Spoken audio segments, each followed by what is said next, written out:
妒忌你咪妒忌你咯，就算妒忌你又點樣啊？你一家我一主咯，係咪先？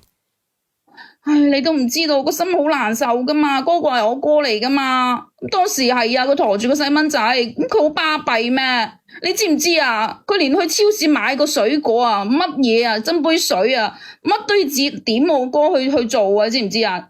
點到我哥啊，之前係咪連個咪連過過上嚟噶？冇連過上嚟啊？咁我唔知道你係咪喺第啲直播間講過，好似聽過呢個故事嘅我，咁你繼續講埋佢啊。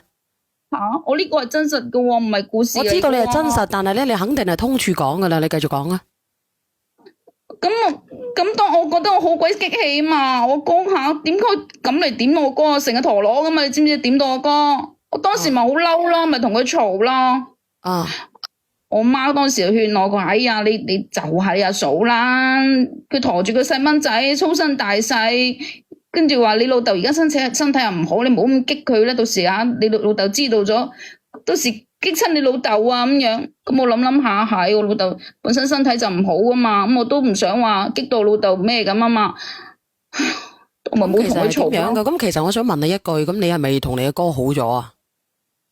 咁後尾我咪咁冇乜嘢，咁我冇嘈咯。咁1年之後，我哥個細蚊仔出世之後咧，咁我老豆咧，因為身體都話唔舒服。佢唔係領養噶，佢自己親生噶。呢個世界上咧有萬萬千嘅故事，我哋冇可能話，哎呀，我聽到類似嘅故事咧，我就認為佢係點樣嘅。你繼續講埋佢啊！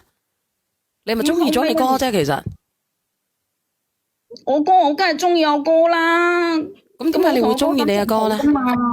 我同我哥感情好噶嘛。咁你同你阿哥感情好，我想問你一個問題啊！你話你同你阿哥感情好，咁問題係你哋係兄妹嚟嘅，你意思係點樣？你結咗婚未嘅到底？咁就因為我老豆走咗之後，咁我好難受啊嘛。咁後尾我其實我都結咗婚噶啦，咁有結咗婚嘅，有個細蚊仔嘅。即係你嘅意思係你結咗婚嘅？嗯，係啊。你講埋佢啊！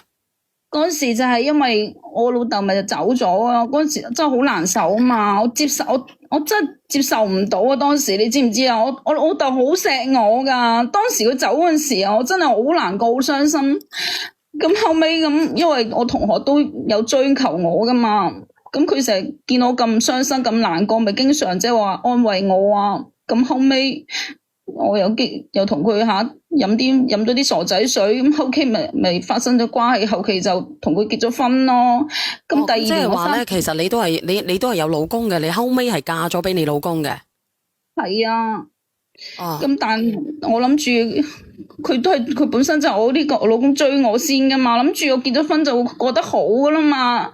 你知唔知啊？但第二我生咗個女之後啊，我老公啊，佢嗰啲脾氣先至呈現出嚟啊！你知唔知啊？佢對我唔係拳打腳踢就指使我做嘢啊！你話佢自己係懶到隻狗咁喎，我都係女人啊，我都要上班噶，佢就成日講話佢自己都要做嘢，好辛苦啊咁樣。咁成日咧，我就問佢，我話你咁對我唔使做嘢噶，你要做嘢，我都要做嘢噶。跟住我聽我咁駁佢，佢即刻就喐手，你知唔知啊？咁既然係咁樣嘅，你嘅意思係點樣啊？你係同佢離咗婚嘅定係點樣啊？冇啊！咁後期我咪咁嘅情況，我跟翻我媽度噶啦，係咪先？我哥知道之後啊，咁佢咪要去理論咯，同我老公。我咪勸佢話多事不如少一事啦，係咪先？點講？我話都已經同佢結咗婚啦，係咪先？仲有細蚊仔啦。咁我哋兩個其實我覺得都唔開心唔幸福噶，所以咪經常會傾心事啊咁樣咯。咁後尾經常飲下啲傻仔水，咁就做錯咗啲事咯，同我哥。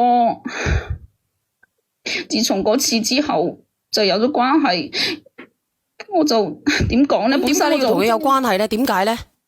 我都話飲咗啲傻仔水咯，我都唔係。咁點解會飲醉咧？逢醉有三分醒嘅，點解就要同佢發生關係咧？我都話咯，我個婚姻唔幸福啊嘛。咁我有咩婚姻唔幸福，你都冇理由同阿哥噶，姐姐。咁我都有嘢，我同我哥傾訴，唔係好正常嘅咩？咁你同佢傾訴，你都唔能夠咁樣做呢啲嘢噶，你唔覺得你心理有扭曲嘅咩？如果係咁樣嘅，咁嗰晚我自己真係飲大咗，自己咁你飲大咗，你都唔應該做呢啲嘢噶，你唔覺得有違倫理嘅咩？你阿哥又結咗婚，你自己又結咗婚，我自己都唔想噶，咁就有好多嘢都係無可奈何嘅，但係你做咗呢啲嘢，你嘅結局係點樣啊？如果係咁樣嘅，但我就係咁樣之後，因為我哥心入邊都有我噶，咁大家都攤開咗嚟講，已經有關係啦，咪先？咁自從嗰次之後，我經常就帶我女翻我媽度咯。你經常帶你女翻去，即係話你哋兩個勾搭成奸啦。如果係咁樣嘅話，